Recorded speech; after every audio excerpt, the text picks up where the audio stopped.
What's going on, everyone? Matt DiTullio here for an installment of Comic Art Live Collector's Cash. And here with my fellow coworker and good friend, Tatiana. How you doing, T? Good. Happy to be here. Really excited to talk about the stuff we have to talk about today and stuff we have to share. We're gonna blow folks' minds this weekend. Yeah, it's gonna be a great show.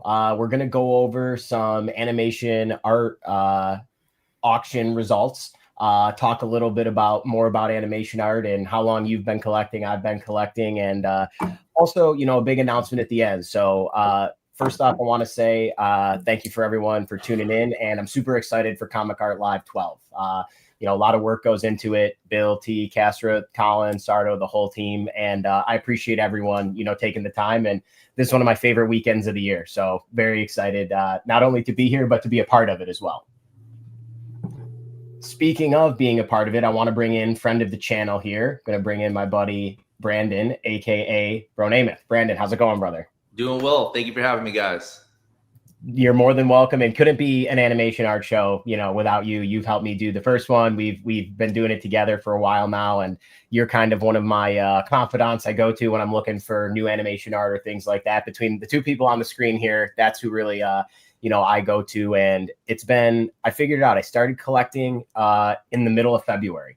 So it's been a really cool 9 months for me of learning about animation art, collecting it, putting stuff into my collection. And it's really kind of reignited a spark. So T, how long have you been collecting animation art for? I've been collecting animation art. I've had some in my collection for probably 5 or 6 years, but I haven't been really actively collecting it until about 1.5 years ago. Gotcha. Nice. And then Brandon, how about you? I think I'm coming up on 4 years, actively now.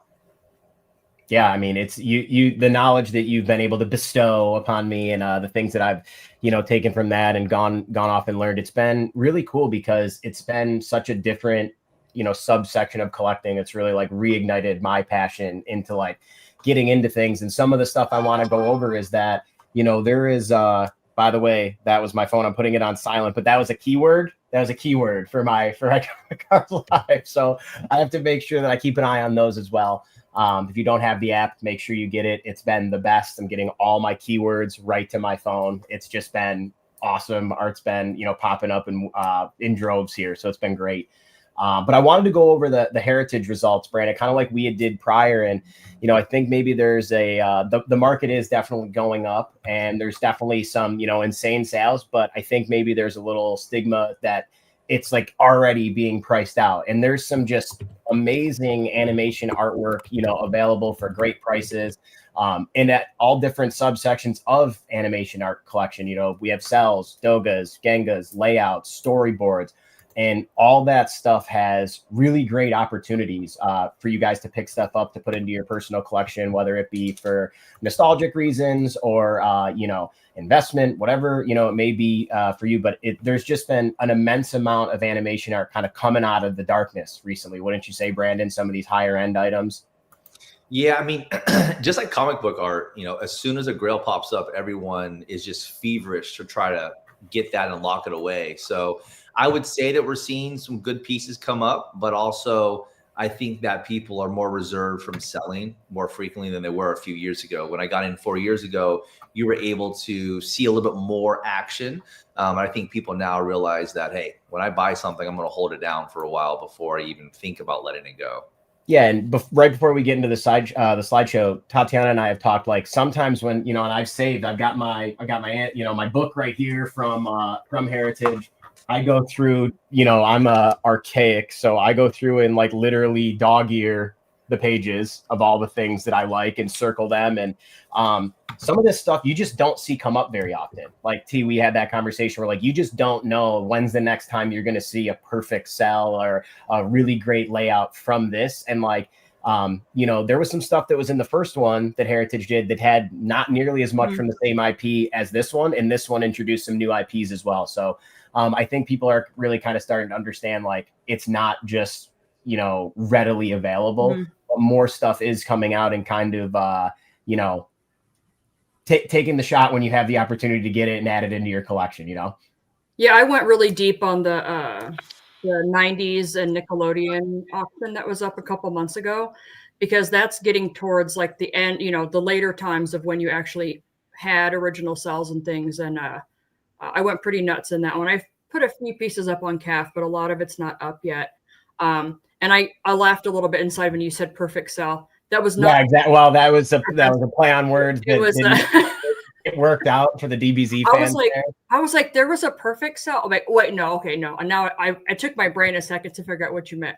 I'm putting in the chat right now. Yes. So there's a link in the chat to the auction that we're referring to, which and was the weekend of Baltimore Comic Con and went into the week of EluxCon. So it was a long one, right? 5 days, 6 days, something like that. Yep. Yeah. And, let's get right into it. It's kind of a 2.0, look through of these.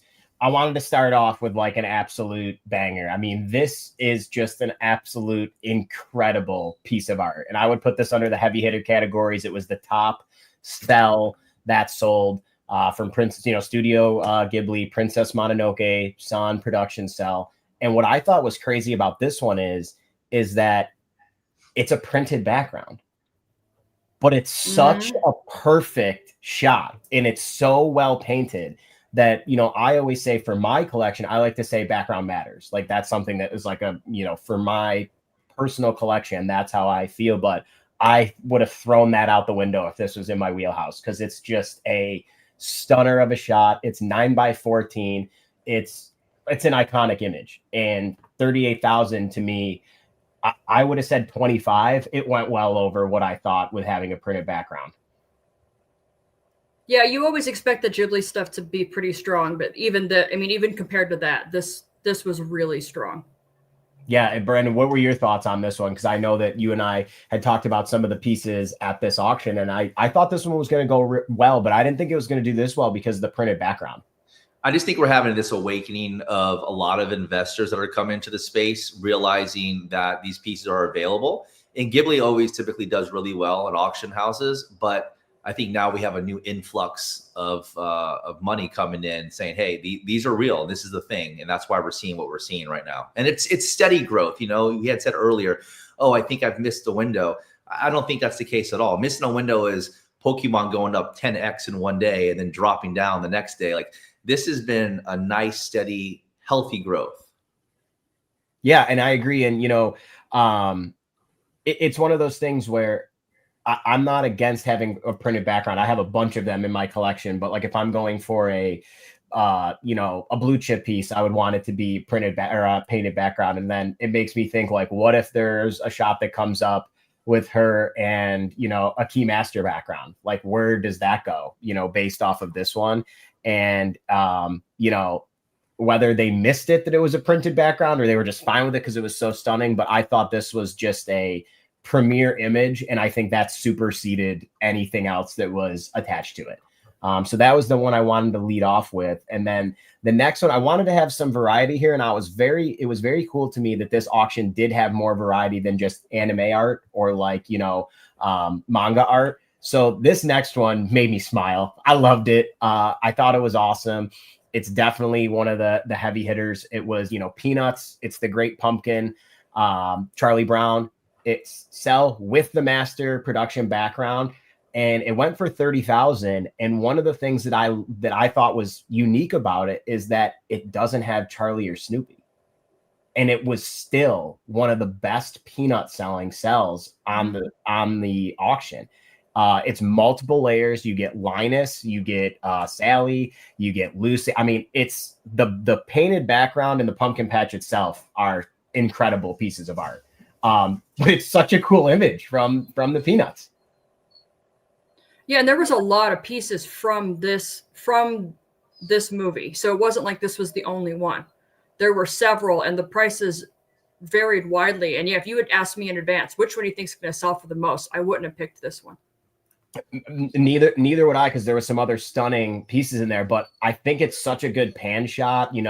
3 characters, one in a costume, maybe a Halloween lover, one after it. I'm not sure, but I thought it was really cool, and I thought it was unique that it was such a high sell and didn't feature Charlie or Snoopy. Brandon, I also looked up this one, and this one had 6 layers as well attached to it. So Yeah. it's a very detailed package here of what you're getting. As we get pieces from iconic movies like this that we grew up with in our childhood, I think we're going to see more and more of these type of numbers. Yeah, I mean, because these are the real nostalgia value. Yeah. Like, and I talked to my nephew who's 14, and I asked him, you know, who's your favorite Peanuts character, and he doesn't know what Peanuts is. So there's that. Well, I will say my daughter came home from school the other day and they watched this in school. So for like an activity. So they're still watching it. It's still out there. It's part of our cultural Thanksgiving and Halloween and Christmas. It really is, and I think the hair on Linus is one of my favorite things. It's just Linus, the ultimate comb over, comb over. Absolutely. So, yeah. I'm gonna back up for a second. This was a question that was about the first piece. That's an excellent question, so I wanted to bring this up. That's a good question, Antoine. So if you go back here, this is something that auction houses or collectors will do for presentation purposes. So they will go and find the timestamp of the exact shot from the show, movie, episode, whatever it may be. And then you can, Brandon, if I'm correct here, you can kind of like cut around the character and then print out the background that it would be on, or you print it out with the character on it. And then it's just for presentation purposes. It's normally attached with archival tape, and it's literally just so it matches the cell itself. So pro tip, I think that backgrounds bring a piece to life. Obviously, if this was just a standalone piece on a white background, it still is gorgeous, but I think this brings it a lot more depth to life. Pro tip, if you have that frame, take it to Chat GPT, say, hey, can you please remove the character and give me the background? And they'll do a great background. There you go. And to speak on DJ Big Phil, first off, shout out Big Phil. Second, the Peanuts Thanksgiving is hands down my favorite. That's the one that I like related the most with. I remember that, we watched it all the time when I was a kid. So I agree with you. It's just the Thanksgiving one and the Christmas one. But yeah, so I thought this was a really cool Americana type of cell. It was great. And then to go to the next one, this one I thought was incredible. That's awesome. Yeah, I mean, it's so good. It's from Akira. It's kind of on motorcycle. You have mutated Tetsuo in the background. You get the production cell and the animation drawing, and it went for just under 30,000. This is an iconic shot because you get Akira. From Akira, you get Kaneda, you get Tetsuo, and you get a great shot of the bike, and everyone loves the bike. So really cool. And then I thought it was great that it also came with the animation drawing of Tetsuo being mutated. But I mean, 30 grand, guys, it's a heavy hitter. I mean, it's an absolute beautiful piece from Akira. And it was one of the, as we've talked about on previous shows, Akira's kind of the one that set the tone for like where you could transport a viewer as far as backgrounds and atmosphere. And I think, that's going to be one of the higher collected IPs when it comes to these big heritage auctions. Tatiana, tell me what you think about this one. I mean, just incredible. I mean, when you're talking about like genre and stuff, right? Like Cyberpunk had been around for a while, but when you had like Akira, Ghost in the Shell, those were like transcendent. Those changed the genre. Those brought that genre from this kind of small thing most people hadn't really cared about to being really popular in anime. And then this piece has everything you want in it. And the other big thing with all of the Akira stuff that was in this auction, it's not something that comes up very often. So some animes you'll see often, in different auctions, a few pieces here and there. This is not one of the animes you see often. And there was a nice collection of them all together. And so I thought that helped with all of them, to bring the price up as well. Yep. Brandon, thoughts? This was also a printed background, correct? Correct. Yeah. I mean, Akira is one of those IPs where people covet the backgrounds, and they are we'll get to that. Masterful pieces of art. So for people out there wondering, wow, what didn't come with the background and went for 30 grand? Well, because backgrounds may hit 30 grand. Yeah, I was gonna say Berserk, but we'll get to that in a minute too. It's one of those things where, it's one of those things where like, that's why I love this subsection of collecting, because not only am I learning it, but you're able to get some amazing cells that don't come with a background, that may be of your, you know, favorite character from the IP, for a reasonable price. And then you have the key masters that are shown all throughout the show or whatever it is. And it's its own little like masterpiece of cell, Dogga, painted background. Like it's kind of like having the prelim, or, you know, the thumbnail, the pencil sketch, prelim, and then the fully painted piece all in one. And then I think the thing that still blows my mind is like how much work had to go into making one frame to create the movie or create the show. And like when you hold these in your hand, and one of my favorite things to do is whatever I get for my personal collection, I like to watch it and like pause it right on that frame and be like, I own that. You realize that that cell or image might only be on the screen for like 4 seconds or 3 seconds, and then it's gone. So it's a really like labor intensive process, and it's a true like masterclass in art on how they created, you know, these shows. To transition here, and speaking of backgrounds matter, don't forget they can be original too. Printed ones are great and they're phenomenal for presentation pieces, but this auction had some of the most incredible results I had seen for backgrounds. And there was no stronger one than this. This was, I thought, was incredible from an image standpoint. It's, you know, Berserk the Black Swordsman, it's forest, it's a production background, and by one of the more famous painter animators that they had with Kobayashi. And, you know, it's 7x10 graphite and gouache, and it's just incredible. And it's used all throughout that scene where they're maneuvering through the forest. So it's on screen more than the cell would be, or just the individual image. 16.8, almost 17,000, you know, for the painted background, guys. I mean, there's value in backgrounds. I think that's a good thing for people to understand too, who don't understand how backgrounds work in animation. They're used multiple times and the amount can vary. So you have some master backgrounds, like from a TV show, that might have been used hundreds and hundreds of times. It can be a really simple background and it's used on almost every episode. And then you have ones that are more thematic or scened like this, but master backgrounds are not all created equal as far as, you know, what they're used for, or the, you know, the level of artistry as well. And anything from Berserk, that's one of those animes that's really collectible, and anything that's related to it. I mean, even like the DVD box set is worth several $100s. Yeah. You know, so there's a huge collectability and they're really limited. But when it comes to backgrounds, there's a lot of different types. And so that's good to know when you're looking at buying something that has a background of what it was used for, how often, and if that's something that fits into what you're looking to collect. And Brandon, were you going after this one? I mean, you had to show it. You just had to rub it in my face. Yeah, I didn't. I'm sorry. So I was the underbidder on this. I thought this was gorgeous. Everything about it was stunning. Congratulations to who beat me. I think I know who did. But again, going back to the backgrounds, they do matter. Like you said, Tatiana, like I have storyboards from Dragon Ball Z, which I collect heavily, and they will reference backgrounds for a particular scene to be reused. And this could be 20, 30, 40 episodes later, referencing back a background. So if they're putting that much emphasis in it in the production process, they truly do matter. Maybe more than what a lot of people give credit for.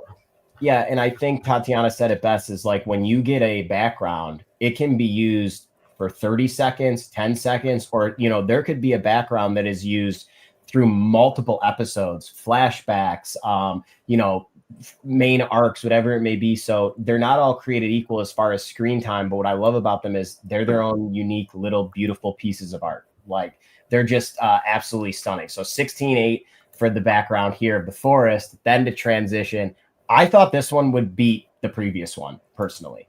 I liked this one more than the forest. Another Berserk Black Swordsman. This one has the castle in the background. It went for 13,200 by the same very famous animator. And, you know, it's 7x19. It's a beautifully long, you know, horizontal panning shot. It's right when they're emerging out of the Black Forest and looking over to the castle to where they need to go. I actually thought, and I know it sounds crazy to say 13.2 was low. I thought it went low.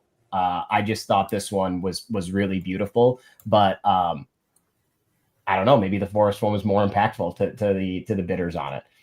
And there was what, 4 or 5 or 6 of these across all of the different days. There was 5. A handful. Yep. Was there 5? Okay. Yeah. Because I was watching all of them. They all were, more than I could spend at the time. But I was like, these are special. I need to watch them and see where they go. But yeah, it's it's just what resonates with people. And honestly, you only need 2 people. Yeah, who really want that piece. It's all it takes. Yep. Brandon, what were your thoughts on this one? Well, I bid for every single one, Tatiana. You again. To be fair, I honestly thought that they could have slid through because they staggered them, and I thought, okay, well, maybe people would win on the first day and they would just forget or the next couple days, because that happens often. And these were cheap going into the live stream. If you watch it, Tatiana, they went just like exponentially high between people online bidding, and that's where I was getting caught because I didn't put any pre-bids in. I waited for the online bidding process, and we just kept going back and forth. Like you said, it takes 2 people. Well, there was like 2, 3, 4, 5 on every single one going back and forth. Yeah, and I do know that this one, Antoine brought it up, like does have that crease going down it. Sometimes those were due to how they were stored or just over time, how they were stacked with the paint being on them. And if they bent like that, the paint will literally just chip where the angle is being put down. It definitely could have been a factor, but I also feel like unless you see on this like major handling wear or defect, if they're in, I would say B+ condition for something like this, the condition is not the major factor. It's not like a comic book 9.8, 9.6 type of a deal, because this is the one, you know what I mean? Like this is the background of it. So yeah, the big piece of art. So yep. It's the same thing as comic art, right? It's one of a kind. Just can condition affect value? Absolutely, but it takes a lot more. Yeah, like it's got to be pretty damaged. Yep. And then this one was, it put me right in to the movie. Like when I see this, I think of Akira. It's perfect Neo-Tokyo. Like it transports you to that moment in the movie. And I think that was, like I said earlier, one of the ones where people really realized how beautiful something could be when the backgrounds had the same effort as the main shots. And this one going for 10 grand didn't surprise me one bit. It's an absolutely incredible, fully painted hand painted background. And it's 10 by 14. It's not small. I mean, it's not, it's not a smaller piece of art. So 10 grand for this, I thought it was worth every penny. And it was my out of the 3 that we've shown, this one was my favorite. And we had the question earlier about how people usually match up backgrounds for their painted cells. You can do the opposite. If you have the background and you're just buying the background by itself, you can go find an image that has the character on it, and then, have the character just printed on acetate and then just put that on front for, for display purposes for yourself. So it works the other way around too. Correct. Brandon, did you bid on this one as well? I did not. Berserk background is still one of the pieces I need to be able to frame up in my office. So I've been going after that. But I do love this because this is what Akira was, they broke through with all the colors that they used, the browns and the blues and the hues, and then the offsetting in the background. I think it was a gorgeous piece. Just wasn't one that I in particular was looking for. Yeah. And I mean, to say what you said from an artistic standpoint, like the sun, the light source coming up, from behind the buildings, reflecting off to go from like a yellow orange in the background to, matted gray in the front, then to the browns, then to the yellow orange to like a beautiful purple going up for the buildings. Like it was just, it's such a well done piece. And I think this would have been something where if you had a really nice shot of, Kaneda on his bike or something like that, this is a background you could just get and put, a cell right over it, even if it's not the matching one. But it's also, I think this one is a display quality piece solely on its own. Like just putting this up in a frame, people would walk by and be like, is that from Akira? Like if you know anything about this type of stuff, it links it right to this for me. So I thought, for 3 of the backgrounds, because there was 5 of them that were for Berserk, and obviously a lot of the Berserk ones fetched the highest number, but the Akira Neo-Tokyo one was right up there for me. And I think it was the third top selling background, third or fourth. So it held its own, with the Berserk Forest and the castle. It's also a full background, so you can see the paint run off. A lot of times they'll trim that, and that's a great sign that they didn't even touch this. So it's worth too beautiful to touch. Just had to hey, we're all set. Listen, you'd be surprised. Some of these production places just chop up the backgrounds to fit in bags when they were throwing them around. So another thing I loved on this one was what we talked about. It wasn't just anime. There was some classic cartoons. So I'm literally smiling because I started singing the Krusty Krab pizza is the pizza for you and me. I watched this, and I'm sorry it's going over the amount here, but it sold for 10,200. This sell is awesome. It just makes me smile. I know it's one of my favorite episodes of SpongeBob, and to see it fetch that number, and now it is a hand-painted background. It does have the master background. It was used all throughout the episode when they're trudging through, the storms. And then my favorite part at the end is when they find the rock. And it's not just a rock, it's a boulder. Pioneers rolled them for miles so they could get home. It was just such a cool sell. I did not bid on it. I watched it so I could see where it ended. And I thought if you were a SpongeBob collector, you couldn't ask for a better sell. It's just impeccable. T, were you a big SpongeBob watcher? I watched some. I was just checking my order history. I bought 4 pieces in the 90s animation auction a couple months ago. Okay. So I watched them, but I didn't go really hard on these because, to be completely frank, the prices were higher because the auction that things are in and the days they end, all that matters. And so in the 90s one, it was there was a ton of SpongeBob, so it was easier to get some lower price points. I was absolutely watching it. I just didn't. I ended up not bidding on it at the end because I already had examples of both of these characters, and so I just campfire song. SpongeBob. Yeah. It's just to me it was what I was on TV when I was coming home from school. That's what I remember. That's when I watched it. Brandon, did you watch SpongeBob? I did just a little bit towards, I kind of phased out, but the big thing about SpongeBob too, Tatiana, is that they had the Topps Chrome release, I think came out around the same time frame. And a lot of people that are, card investors were like, hey, do you see the SpongeBob? I'm like, no, but there's a big auction with SpongeBob going on right now with original artwork. And they're like, that's a thing? I'm like, yes, that is a thing. And prices went really high. So who knows, maybe some of those people bought some. Marcus. Yeah, I mean, to give... Oh, so go ahead. Quick, you said, what about Rugrats? I have a Tommy Pickles and an Angelica cell in my personal collection. My Tommy Pickles with Tommy Pickles with Screwdriver, and it makes me so happy. It's him holding it up just in front of the gate that he gets out of. I absolutely love it. So Rugrats, I'm also in. So just to give comparison, the 90s animation auction, there was a ton of SpongeBob, and I don't think anything went over 2K. Maybe one piece. I mean, most of the stuff was in the 1,500 or lower range.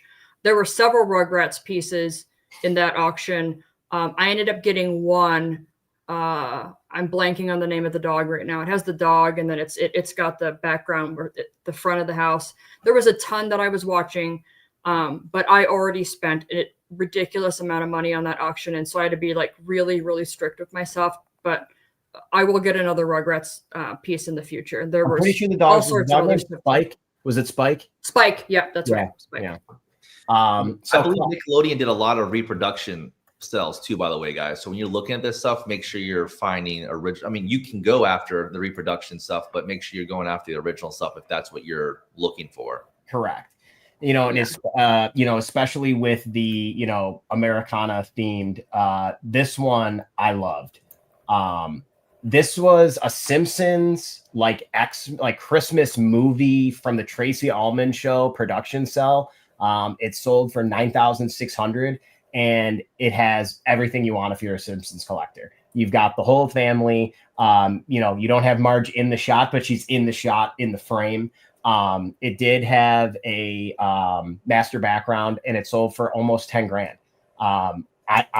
Simpsons has been blowing up lately. They just did a deal with Fortnite. It's the whole new season of Fortnite. My nephew's 12 and he's like watching The Simpsons now, and he thinks it's like hilarious.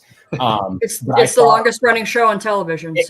I was just about to say it's the longest running show on television, and it proves that it has staying power. And to see a $10,000 just shy sell didn't really surprise me, to be honest with you.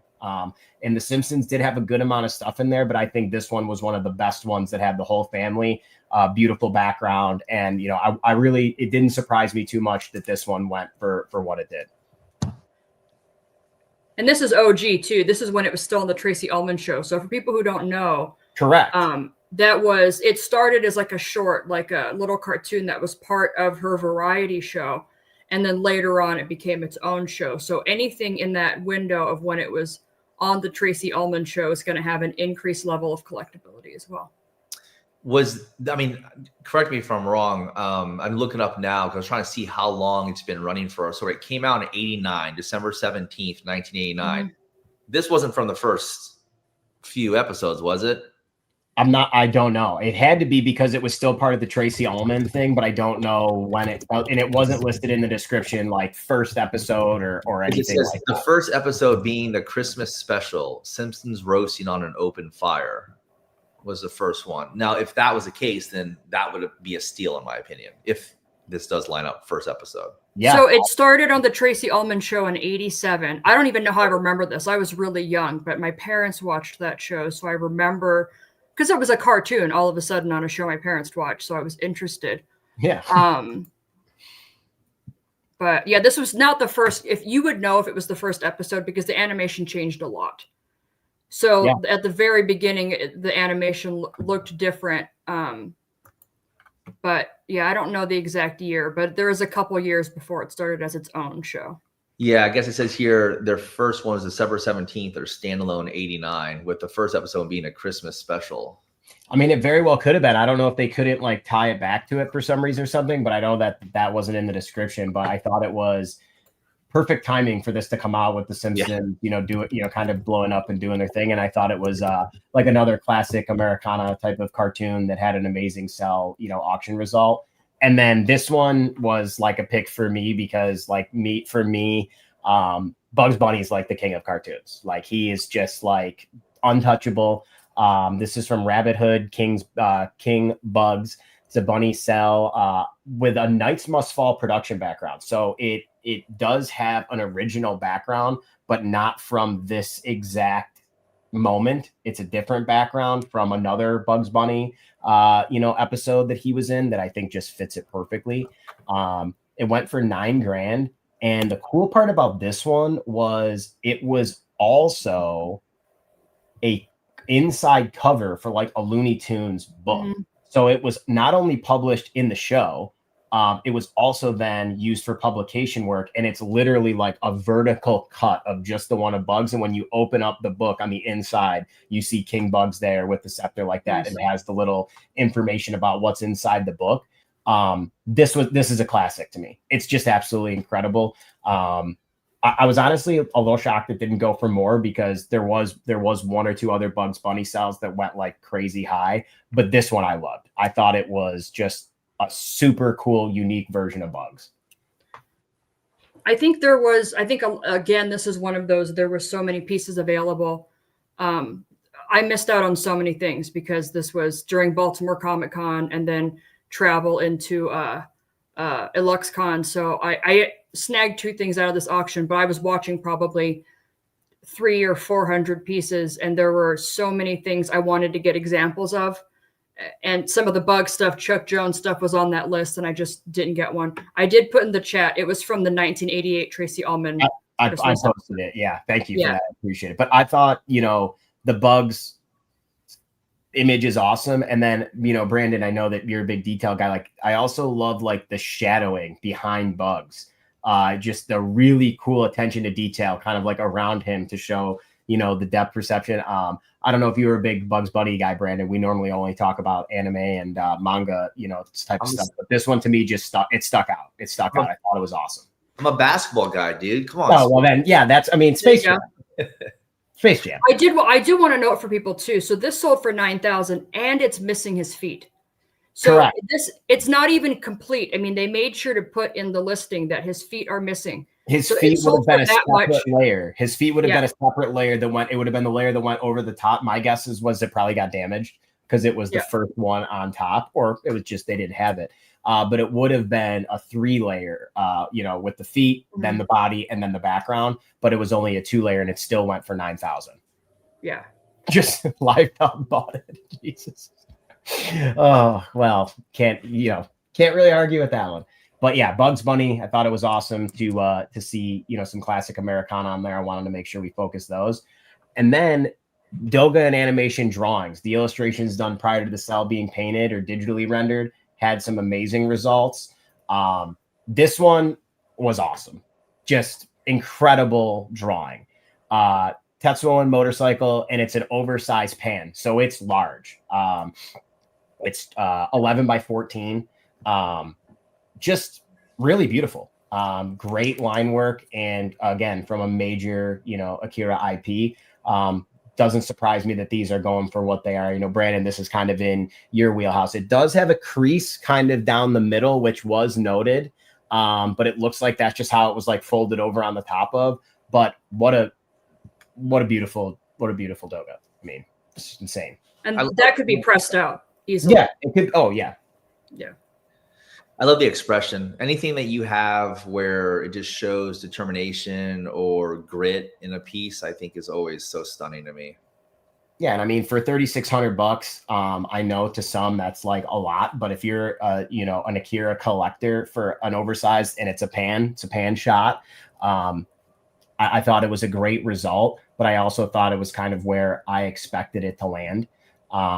This one made me really happy. I love this one because I'm a big Naruto guy, and there are no cells for Naruto. Everything was done digitally.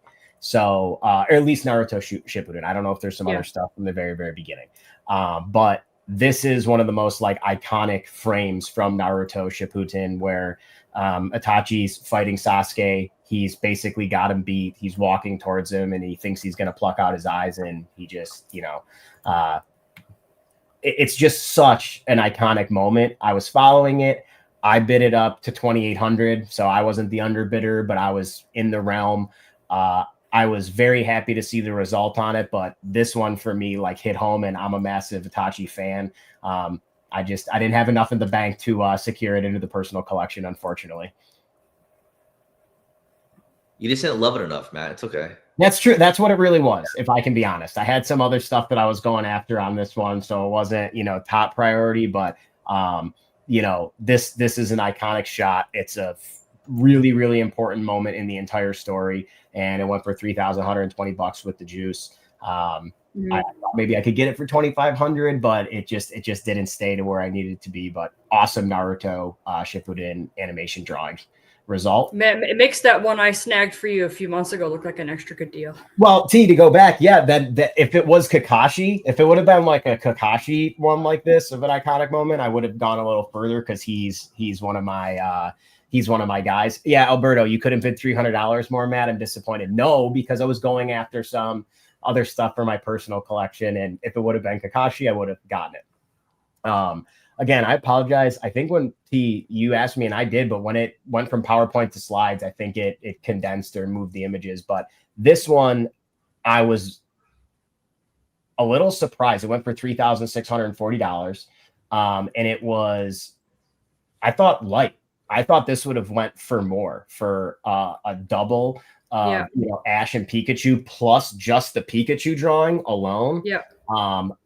I thought this one was really reasonable, and I think it's for a Pokemon collector like a dream. It's just. I thought it was going to be closer. I thought it was going to be closer to like 4,500 or 5. That's what I thought. And Pokemon falls in the same category as the Naruto stuff. Like it's when you get towards the late 90s, you're lucky to get animation cells. Then you get to a point where you're lucky to get sketches. I mean, they just get fewer and fewer. So there's not a ton of Pokemon stuff out there. So that's why you'll see prices like this. Yeah. Brandon, I was watching this one, but what's up? Did you collect Pokemon? I did when I was a kid. I actually only have a few Pokemon pieces now. I had a Gengar hand that I ended up selling. I would like to get something eventually, but for me, I'm very particular for something for my PC. I don't like when the mouths are open. Where like we've had that conversation. Yeah. Yeah. It like irks me. So it's just a personal preference. I don't like it unless it's a power up or you know like a fight scene. I like this piece here. I do think that it was a good purchase. Like Tatiana said, I think that someone, if they wanted to, you could part out the That's where I went, because I would have kept the underdrawings personally. I think they're just stunning, but really great result, you know, for those as well. And then Tatiana, I know me and you were traveling. We were doing our best to try to dial in on a couple pieces, and I wanted to at least highlight, you know, a couple of things that we won. Number one, this is Yu Yu Hakusho Kurama production cell with a custom painted background. It is not the exact matching background, but the cell alone is one of the most beautifully painted cells that I've ever owned. And I dog-eared it in my book.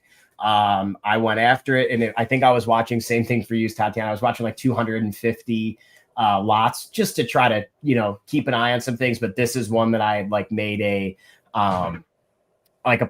you know, an internal promise to myself. I was really going to go after it because I don't have anything of Kurama in his regular form yet. It was something I really wanted to add, and this is one of my favorite animes, so I was very happy to be able to add it to my collection. The green in the eyes and the dual like of the crimson on his hair, it was just incredible. It's nice, but it's not as nearly as cute as this one, T. Yeah, so it's awesome. This is my first Dragon Ball Z cell. I love, in order, like Dragon Ball is like my favorite, and then Dragon Ball Z. I like more of the early stuff. I like Goku when he's, you know, in Dragon Ball. I like Gohan when he's little. So this is Gohan, and then of course the Cat Puer. This is a printed background, but I got this for an insane price. It was like $320 or something. Like, it was insane. And I was watching probably 50 DBZ lots because I also love like Android 18. There's a lot of other characters I like, but I think I won this like in the car. I think we were driving to like Frazetta Museum or something, and I was in the car. Well, and I like that it's got Puar in it, and like he's not, you know, like in it all the time. Young Gohan in the overalls, like this brings you back to like the beginning, you know, when, you know, before all the crazy power ups and all that stuff. It's just you know, printed background or not, the cell itself is just nostalgia for me. I think it was an awesome piece. So congratulations for adding that one into your collection. Thank you. Congrats on your first Dragon Ball piece. Huge. Yeah, you know, we got a little competition for that. I'd love to get a Vegeta piece, but I'd probably have to get your permission first. Especially if it's Majin Vegeta, then yeah, for sure. Or that's my goat right there. But I did, and Tatiana, to your point, like affordable animation art, it's literally available for all budgets, even through big auction houses. So I wanted to take, you know, before we get to our announcement at the end here, I wanted to take just a few minutes, maybe 2 or 3, just to go over some pieces to show everybody in the chat or watching this after that, like, you can still get amazing pieces from really incredible IPs for like great deals, especially when it's a 5-day auction and we all have had that auction fatigue. So one of the ones that I wanted to start with, I thought this one was a steal. It's awesome. It is a vertical pan. It went for $180. It's 11 by 15. That's really bigger than some commissions that you're going to get from artists. It's fully painted. It's the Man of Steel. And for $480 with the juice, vertical pan, like it's a printed background, but that image alone of Superman is like 8 by 12. So it's, you know, it would take up a whole sheet for $480 of one of the most iconic, you know, comic book characters of all time. Mm-hmm. Doing the power pose, cape, everything. Love it. That's a printed background, really? Yeah. Yep. Huh. They must have had the original and printed off of that because you could see the runoff. Yep. Mm-hmm. Which is, you know, for people in the chat, with that being a printed background, even though it's a printed background, that kind of stuff can help the value, because then you know that came with it initially. It wasn't added later. Right. Tim Danner said he was actually watching that Superman, but didn't bid on it. Surprised it went that low. Same. I was watching it because I just wanted to see where it landed. And I thought this was one that was like, wow, it was a very reasonable piece. So we did some DC, have to go to Marvel on this one. It's Spider-Man Unlimited. Enter the Hunter was the episode. Spider-Man production cell. It sold for $422. It's an amazing like coming at you, Spider-Man. I did some research. It's from the very end of the episode where he punches the villain in the face to like end the episode, subdues him, and kind of ends. But full-blown Spider-Man. It was 9x14 is the full size, and Spider-Man is 6x7. So it's a big image, printed background, but still $422 for Spidey. I thought it was a great deal. I wish I didn't watch this one. I had found it after the auction was over, and I wish I would have kept an eye on it because I would have loved to add this one to my collection. Really cool costume. What's that background on that one, Matt? What? How about that background on that one? Just incredible. It's printed. Oh, is it really? Wow. It is. Yep, it's printed. And then the last one I had, and this one I thought was really cool because sometimes people think like DBZ is one of the ones like, Tatiana got a great deal. Maybe some of these premier pieces, or from the premier IPs are like out of your range. They're not. They're here for all levels. It's Dragon Ball Z Super Saiyan 3 Gotenks production cell. I love Gotenks because you don't get to see him a lot. He's a little bit more of a rarer character than Goku Vegeta, who just had a ton of cells. Now, it's just a regular printed yellow background, but the hair here is like the signature for me of the Super Saiyan 3. The eyes are beautiful. It's a stunning, stunning cell for $288. Like, you're going to conventions and you're meeting your top 3 favorite artists. You might be paying close to that in signature fees these days. And you get a hand-painted piece of original art that helped build Dragon Ball Z. So I thought $288 for Gotenks, especially Super Saiyan, was awesome. It was an awesome deal. And a little word of advice. I know it is a little faded because you can see the line work a little oranges and faded. However, Heritage does a bad job when it comes to cells and capturing what the color actually looks like. Someone told me they use a true camera versus like scanning, and they take photos of them. So it lightens up the line work a lot. There's been pieces where I was on the cusp, like, is it too faded? Is it okay? And I took a gamble, and it was far darker lines. And that also goes for the sketches as well. Correct. Correct. Good point of note. But I mean, for me, I just wanted to I thought it was so important with all the things going on, Comic Art Live, to touch on this past Heritage animation auction. And we're starting to see more animation cells be posted to CAF. We're starting to see more people get into them. And I would highly recommend, even if you've been collecting for a long time, just keep an eye out, do some research, check them out, because the field is growing, and it's been a personal blast for me to get involved, from someone who's been doing it a long time like Brandon, or an intermediate time like Tatiana, or pretty much just basically brand new to this year like me. I've just been really having a blast, just like when I first got into collecting original art for comics, where learning about painting techniques or blue lines or all the things that are out there. I really enjoyed doing the research and figured them out. And, speaking of that, I want to bring in the boss man, CEO of Comic Art Fans, Mr. Casra. And Casra, speaking of all the animation, art that we've been going over and what we've kind of just talked about, wanted to bring you in here for an announcement? Question mark? Hey guys, how you doing? Where's the fourth? What happened to him? I couldn't make it. Something came up. You are the fourth. You are the fourth. Yeah, I'm the gin. One of you was rubbing a genie bottle. So it's a Pellegrino here. We made the illustration art expo and the card art expo, and we got those out in the second OAX, and we were working on another category of narrative art that was you could probably guess because of the show, and it was just too early to do it in the second one. But with Matt coming on, with Tatiana having OAX under her belt the first year round, and her background, and we talked to Brandon early on about it and got deeper into the community, we're going to announce the Animation Art Expo as part of this coming. Yes, finally, right? So we've got CAX. Look at that. We got IAX, and we got Animation Art Expo, which is A2X at OAX. Let's go. And what does that mean? Well, what it means is I planned it out for at least 3 years. That's kind of the minimum viable little thing. Like, can we do stuff for many, many, many years and build on it? And it's like no brainer. It's ridiculous. And I love it. I love it. OAX spreading its wings further into narrative art and bringing some stuff that people haven't seen before. So even this year, we haven't really promoted it, and I know we don't have too much time here, but we're going to have a second entire show floor this year. So you got the main show floor. The second show floor is going to be nearly the same size as the main one. So all of that seating and all of that room that the auction took out, it's all gone. It's going to be another nearly 20,000 square foot show floor. I sent the floor plan to the convention services company. It started at 37 exhibitor booths. It's now up to 41. And if we're lucky, it may end up being 46 exhibitor booths. So that guy that didn't show up, he was supposed to get a booth. I don't know anymore. We'll have to see. We'll have to vote on it on Tuesday, right?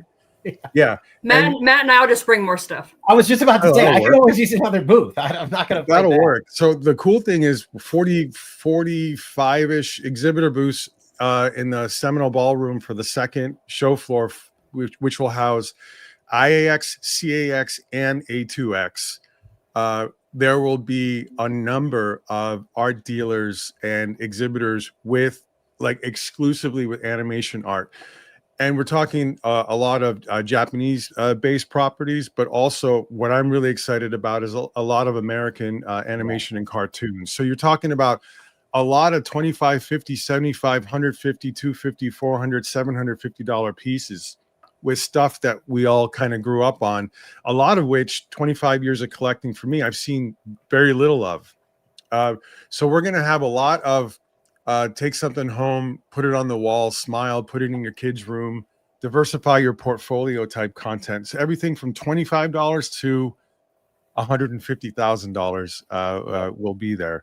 And the opportunities to do special galleries now at OAX has gone nuts, where we have something kind of in development for February, cross your fingers.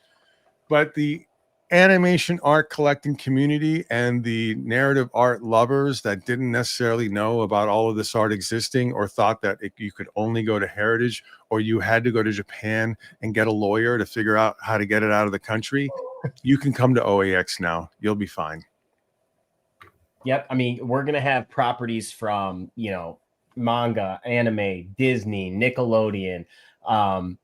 It's going to be really cool. And some of the things that were still to be launched, and the vendors and who's bringing, it's going to be, like Castro said, a wide array of the very beginning of, $200 cells, Doggas, things like that, to the cream of the crop stuff that, you'll only see here and there at a place like OAX that you might have thought you had to go to Heritage or, another big Mandarake style auction to see.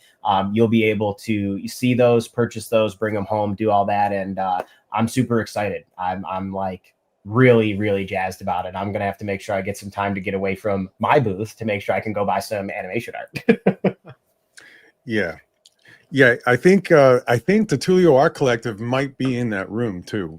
I think the DiTullio Art Collective is probably going to bring about 60 to 80 cells from cartoons, anime, Pokemon, DC, Marvel, Vampire Hunter D, Yu Yu Hakusho, Dragon Ball Z, everything in between. So I'm going to try to bring some variety as well. But most importantly, I'm just excited to see all the stuff that gets brought in to introduce a real hub for somebody that enjoys collecting this exact subset of animation art. Now there's a place you can come here, and this is where everybody is going to be bringing these type of things, congregating, sharing, trading, showing. It's just a really cool thing to be a part of, and I'm super excited for A2X at OAX. It's my time to shine. Yes. It's like the light came down. We're all happy. Yeah. Brandon, you were super helpful too, pointing us out to some of the active OGs. Some of the people that are really involved in it, and maybe some of the people that are most frustrated that they don't have a place to get together. Last year's Card Art Expo, the crazy thing for me out of that was there were guys that have been collecting for 5, 10, 15 years. They talk to each other more than they talk to their wives and their kids and stuff, and they'd never met in person. It's just completely crazy, the world that we live in. So hopefully, if it's 5 or 10 or 15 or 20 people, whatever it is, we're committed to building this out each year. We've got a plan. We're going to roll it out, and we're going to get the community involved in how to do it, which means the douchebags won't be involved. Congratulations.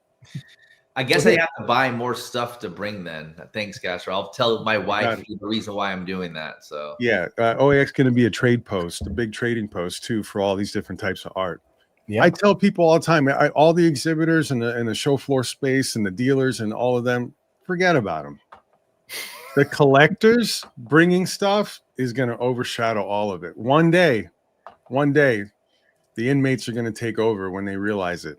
The amount of art that the collectors can bring and trade with the dealers, with the artists, with everybody, that's when OAX is going to be freaking nuts.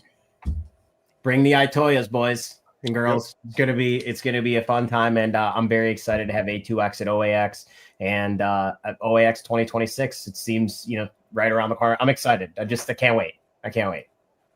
I'm gonna drop off. I'll see you guys. All right, guys. Well, Brandon Castro, thank you for the announcement. Brandon, super excited to have you on the show as always. Thank you for taking your time in your hectic life. I know you got a lot going on.